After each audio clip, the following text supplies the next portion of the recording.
On November 6th, the Rockies did something nobody expected. They hired Paul DePodesta, the real-life legend Jonah Hill played in Moneyball, to run their entire baseball operations. It's not just any franchise. The Rockies just finished 43 and 119. That's the third worst record in modern baseball history. A minus 424 run differential. 3 consecutive 100 loss seasons. This is a story of how a man who changed baseball 20 years ago is walking into baseball's biggest disaster. Welcome back to Coach's Tape by Baseball Authority. Today, we're breaking down one of the most shocking front office decisions in baseball and asking the question nobody wants to answer. Can Paul DePodesta's Moneyball magic work in 2025? Or is the Rockies front office hiring from an impossible position? Because here's the thing about Paul DePodesta. He revolutionized the game with Billy Beane in Oakland, using data and analytics to outmaneuver teams with 10 times the payroll. But then something happened. His Dodgers experiment crashed in just 20 months. He spent the last decade in the NFL with the Browns, a team that has won just 56 games in 9 years. So why are the Rockies betting everything on him? Let's start here. Paul DePodesta isn't really Peter Brand from the 2011 movie. That was a composite character. But DePodesta's real story is just as important. In the early 2000s, he was a Harvard economics graduate, working for the Oakland Athletics alongside general manager Billy Beane. Together, they built something unprecedented. They used Sabermetrics, statistical analysis of baseball data, to find undervalued talent that traditional scouts completely ignored. They signed players scouts wouldn't touch. They made moves that seemed crazy on paper, and it worked. In 2002, with a payroll a quarter the size of teams like the Yankees, the Oakland Athletics won 103 games and made the playoffs. They did it again in 2003. They became the blueprint for how every single team in baseball evaluates talent today. DePodesta was the guy behind the scenes making it happen. In 2004, at just 31 years old, DePodesta became the Los Angeles Dodgers general manager. His first year was brilliant. 93 wins, NL West title. Dodgers fans thought they found their genius. Then year 2 happened. 71 wins, 91 losses. It was a complete collapse. Here's what went wrong. DePodesta made aggressive trades that looked good on paper, but fractured the clubhouse. The lesson was brutal. Data doesn't coach.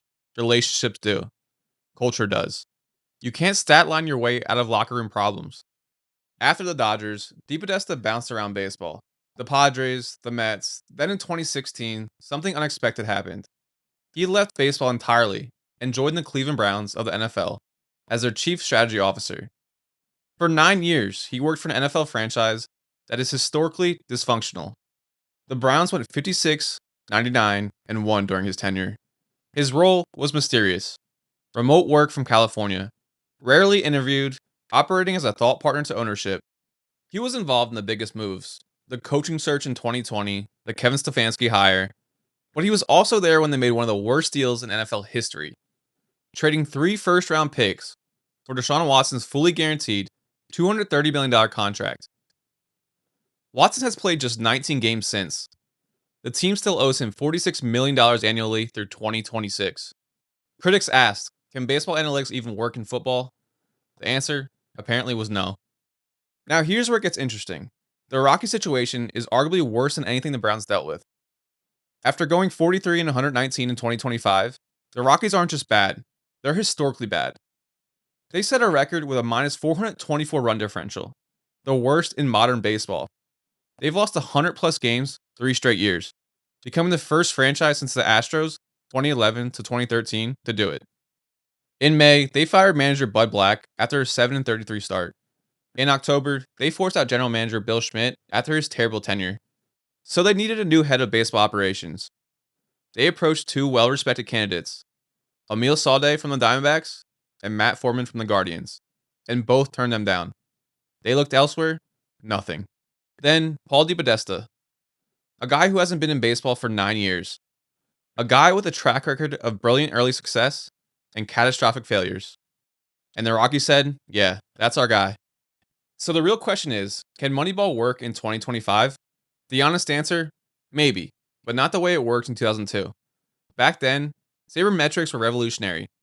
Teams didn't understand the data. The A's had an informational advantage. They could find undervalued talent nobody else knew about. Now, Every team has a 40-person analytics department.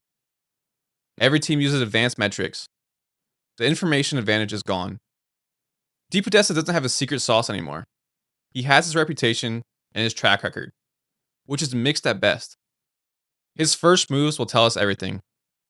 Will he keep interim manager Warren Schaefer, who went 36 and 86 after Bud Black was fired? Will he build around players like Chris Bryant, despite his injury history and massive contract? Or will he start completely fresh? The farm system has some hope. Shortstop Ethan Holiday is a top 20 prospect. First baseman Charlie Condon has massive upside. And several young outfielders provide building blocks. But prospects alone don't fix a 43 and 119 team. This is Paul DePodesta's final act. The guy who changed baseball is getting one more shot to prove the philosophy still works. He's not walking into a traditional rebuild scenario. He's walking into baseball's biggest nightmare. A franchise with organizational dysfunction. A unique ballpark that defies strategy. And a fan base that's losing hope. The Moneyball legend is back. But 2025 baseball is not 2002 baseball. If you enjoyed this breakdown, hit like, subscribe, and make sure you're watching for every move the Rockies make this offseason. Check out baseballauthority.com. Baseball apparel made by ball players for ball players. We'll see you in the next one.